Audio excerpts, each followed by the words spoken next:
अभी मणिपुर पर चर्चा हो रही थी तो मुझे एक छोटा सा शेर याद आता है कि जब चुना ही था कत्लेआम का हुनर देखकर, जब चुना ही था कत्लेआम का हुनर देखकर, तो फिर तुम्हें क्यों इतना आश्चर्य है लाशों का शहर देखकर।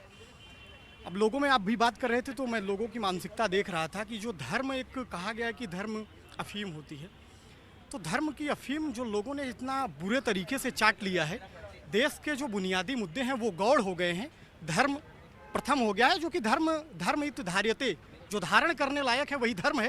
लेकिन यहाँ धर्म का केवल इतना ही मतलब है, हिंदू मुसलमान, पाकिस्तान हिंदुस्तान, मतलब गजब की एक मॉब टाइप का जो लोगों की एक विचारधारा है। देश में कभी कभी चिंता होती है कि हम जैसे युवा अगर एक बार पथभ्रष्ट हो जाएं तो एक बार समझ में आता है कि एक उम्र के बाद संभल जाएंगे, लेकिन लगता है कि 60-60, 65-65 साल, 70-70 साल की उम्र के लोग जिन्होंने बचपन अपना सांप्रदायिक सौहार्द में बिताया है, जिन्होंने यहाँ पर हिंदू मुस्लिम, हिंदुस्तानी और गंगा जमुनी तहजीब को जिन्होंने देखा है, महसूस किया है और उसी का सानिध्य में वो पले बढ़े हैं, और आज भारत विश्व की सबसे शक्तिशाली देशों में आज शुमार है।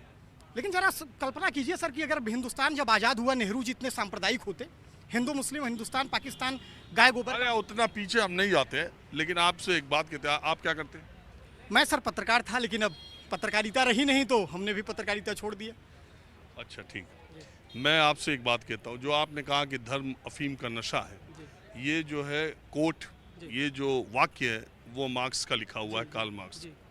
अब आपको मालूम है कि मार्क्सिज्म, कम्युनिज्म, साम्यवाद दुनिया के कितने देशों में बचा, और ये विचारधारा जो 20वीं शताब्दी में बहुत तेजी से पनपी थी, बहुत वो विचारधारा उतनी तेजी से सिमटती हुई चली जा रही है, और दुनिया के तमाम देशों में राष्ट्रवाद, धर्म आधारित वितंडावाद, मैं उसको ये भी कहता हूँ कि वो ये बहुत तेजी से हर तरफ आप दुनिया। मैं आपकी बात से सर असहमत होते हुए बहुत विनम्रता पूर्वक ये कहूँगा, किसी विचारक के रहने से, किसी विचार के न रहने से ऐसा नहीं कि उसकी प्रासंगिकता खत्म हो जाती है।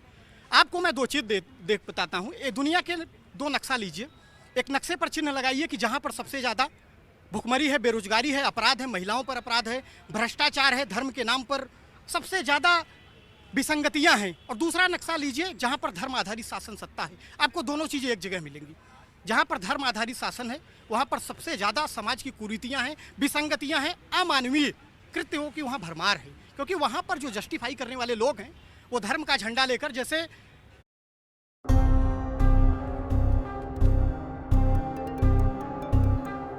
हेलो,